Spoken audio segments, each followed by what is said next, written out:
I think I can honestly say that Buenos Aires is my favorite food city I have ever traveled to. It's a very big call. At the soul of Argentinian culture is food. Sitting around with friends and drinking wine until 2 a.m. Food isn't a rushed experience. Not once have I been rushed out of a restaurant that I am dining in. So what I want to do today is break down not the must-visit restaurants. I want to tell you how to eat. I'm going to be touching on, obviously, where to get steak. Cafes, the cafe culture here is impeccable. Helado, ice cream, pastries, sweet treats, trendy, new age, cutting edge restaurants, and of course, where to get an empanada or a choripan. Let's kick off with sweet treats, shall we? Now, as far as pastries go, all cafes have pretty high quality pastries. We did go to Cafe Tortoni. Oh, hi, I didn't see you there.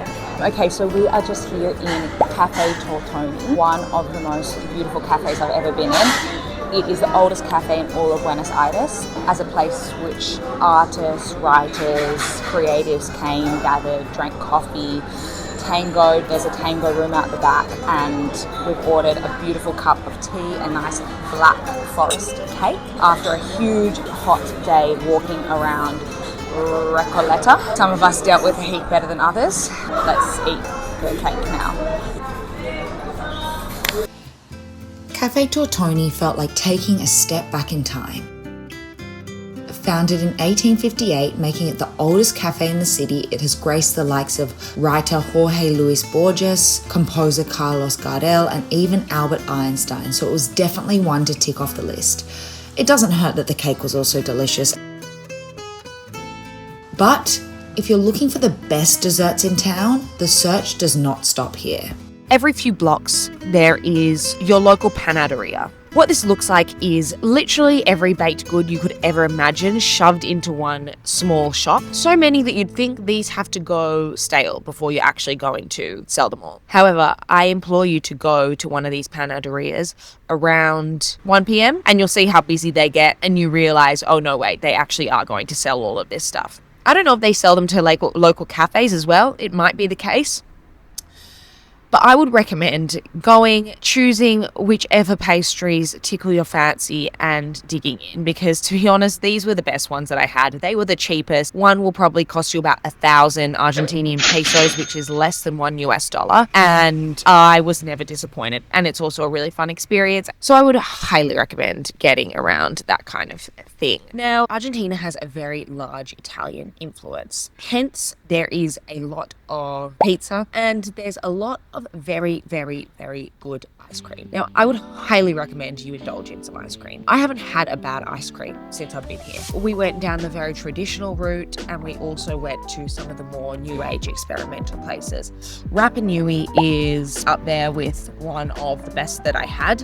It has a bunch of very inventive flavors. Coconut mousse, everywhere had Dubai chocolate, but it's delicious. And you could tell by the amount of people that were sitting eating Rapa Nui just how good it was. Daniel's is also a chain which, to be honest, had really high quality ice cream, as well as Luciano's, which has ice cream on a stick dipped in chocolate.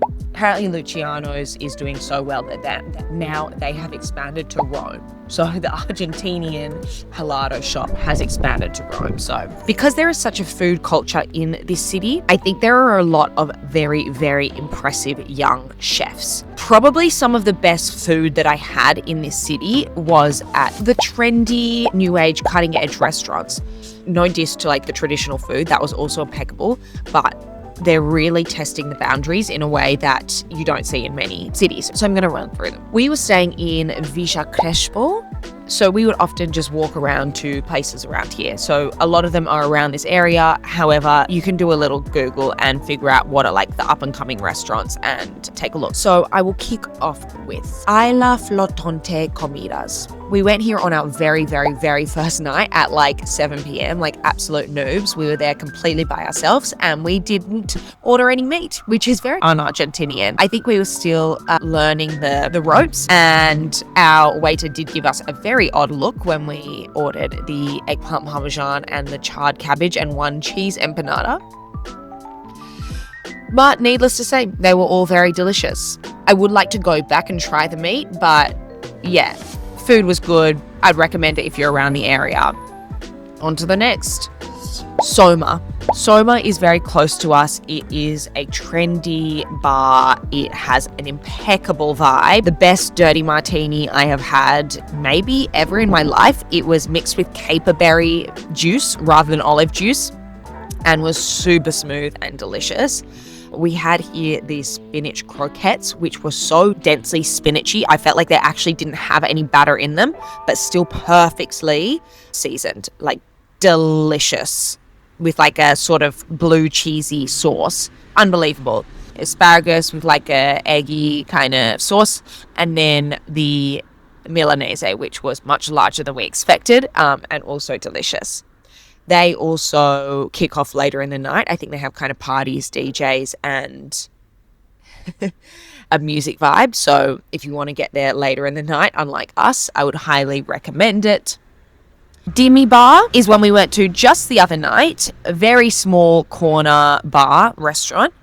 And they have a mini green egg there doing a bunch of charcoal cooks. So the best thing we had there was like this fat pork skewer, I think a little Asian style, on the charcoal barbecue. The meat was super well flavored, absolutely delicious, had sort of Asian sauces and Asian little salad on the side. Great vibe, great surface. I just love the corner restaurants. I just find them really vibey. We also had chippa there, which we learnt on the spot what they were. I thought they were chips. They were not. They were deep fried cheese balls.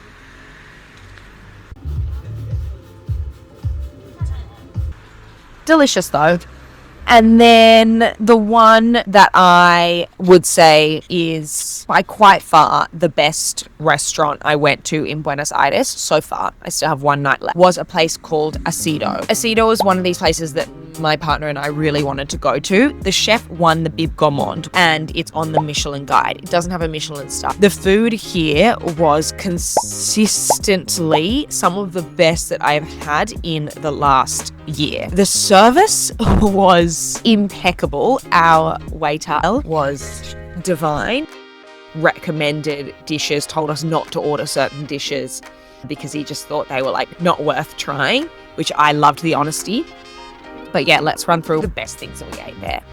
Beef tongue, which is something that my partner wouldn't usually let me order, but was like the most tender charcoal skewer of meat you could imagine. It was phenomenal, like unbelievably cooked, unbelievably seasoned. Every dish also came with like at least 2 or 3 plates, so there were different elements you pick and mix. The Russian salad, which our waiter told us to just order a side of, even though it wasn't even on the menu, which was the first Russian salad we had in BA. A crispy kind of Cantonese style chicken. Like I said, all of it comes with these different elements. Every bite of food was just 10 out of 10. The food at Acido felt like a melting pot of the best of Argentinian, Middle Eastern and Asian cuisines. The food was peppered with spices I've never tasted and ingredients were paired in ways I would have never guessed. Have you had that scallion pancake? No.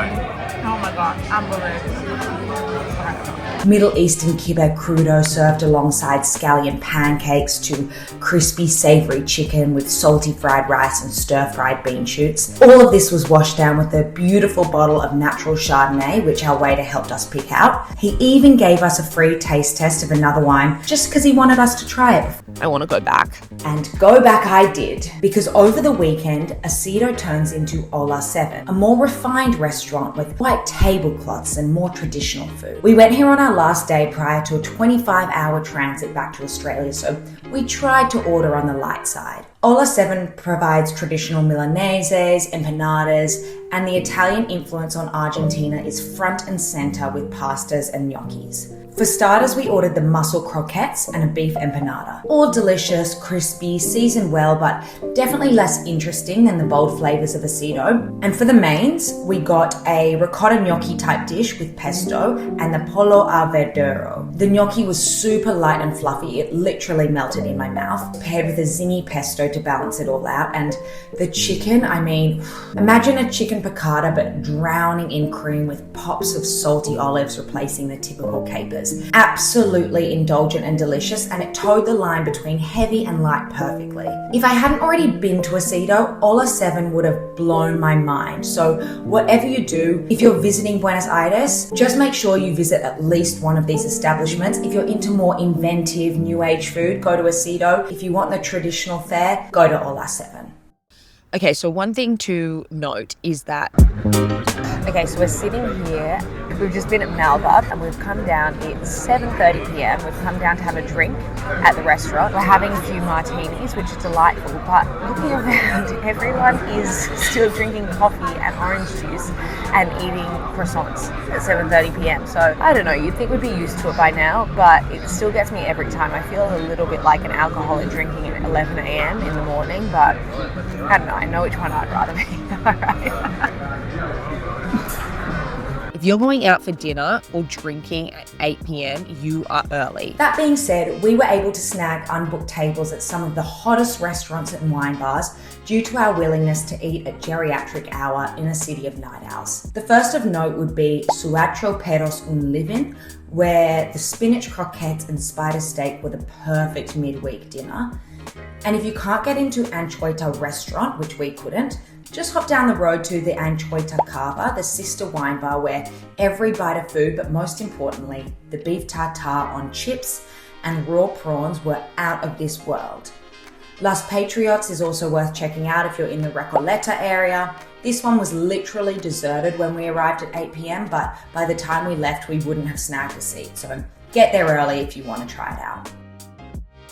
So if you want to be around the vibe, just like have a siesta and go out at like 9:30. We literally didn't do this once because we kind of convinced ourselves every night we'd go out, oh, maybe there'll be people at this cool trendy place. Every time we get there at 8 p.m, it's absolutely abandoned.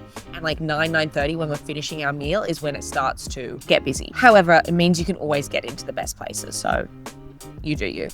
And now the cafe culture is really great. Great places to eat breakfast. They have a lot of Australian style brunches, which are amazing. The coffee is pretty good most places. Maybe a little bit more on the expensive side, but yeah, pretty amazing. Empanada. I've eaten probably over 20 empanadas.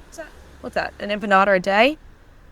Yeah, most places you go have a meat or a cheese or a vegetable empanada for about $1. To be honest, they are all pretty good. Okay, so one thing I love about this city is that obviously we've dined at amazing Michelin star restaurants. However, you can get a delicious empanada for less than $2. This costs us less than $2, a meat empanada. The meat in the middle is like beautifully slow cooked. I know it doesn't look that amazing, but trust me on this, it is absolutely delicious. A little snack, you can get a couple for lunch, super cheap and phenomenal. And that's what I love about the city.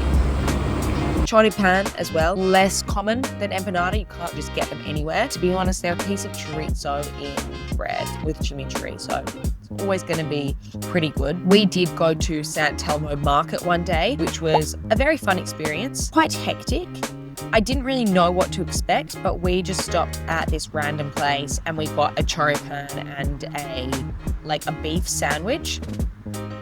I'll be honest, the beef wasn't very tender and it wasn't very good, but the choripan was delicious and I would highly recommend getting one while you're here. It's a very traditional street food in Argentina.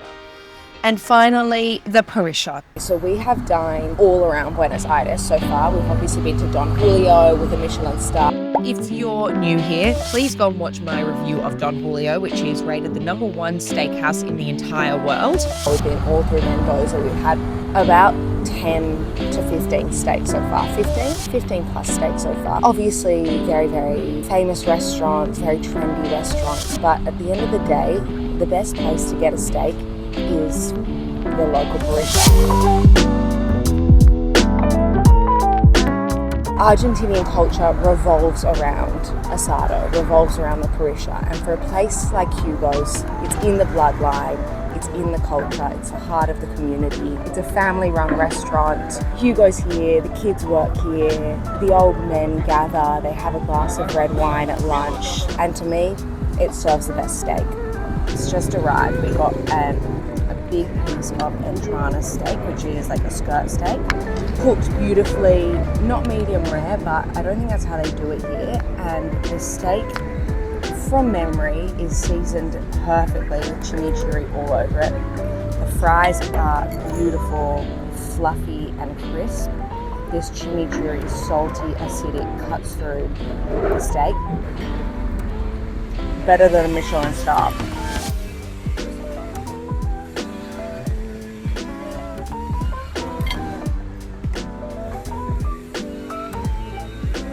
Unbelievable.